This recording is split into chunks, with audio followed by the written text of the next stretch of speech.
Hey y'all, welcome back to Single Mama Drama, or Single Mom of 5, 6. Ooh, I don't even know how many kids I have, y'all.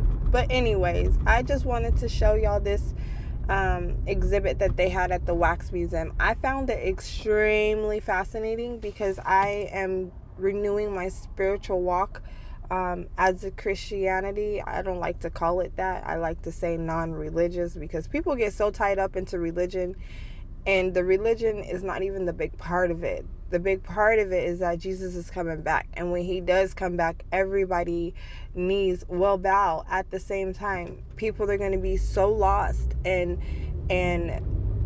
God's just going to look at you and say, I know you not, because you did not follow what you were supposed to follow or do what you were supposed to do, because you're so tongue-tied with religion and stuck in, I'm Christianity is whatever.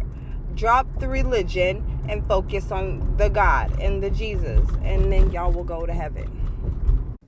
But that's besides the point. That's neither here or there. My kids kind of got caught up in the way that Jesus looked in this exhibit, because when we were reading the Bible, it says that his skin was the color of bronze, his hair was like wool and white as snow, as well as his eyes were like a fiery furnace.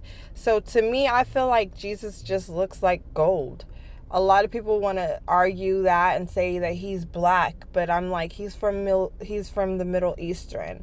In my opinion, I think if he had a nationality, it would be somewhere like India or Egyptian, or somewhere along those lines. But those people weren't all the way white. And so that's why my kids were like having a hard time with this, because apparently whoever made this exhibit didn't really research the Bible and what he actually looked like. I honestly feel like Jesus mimics each and every one of us, because if we're made through God's image and Jesus is man of God on earth, which is the Son of God, then he has to represent each one of his people that he created, and he took something out of each one of our cultures and made his son mimic us. That's what I feel. My client, on the other hand, she thinks that Jesus could look like however you want him to look. But at the end of the day, I felt like this little exhibit was really fascinating, because it gives like a timeline from when he was born in the manger until he died on the cross, as well as in between the last meal and the resurrection of his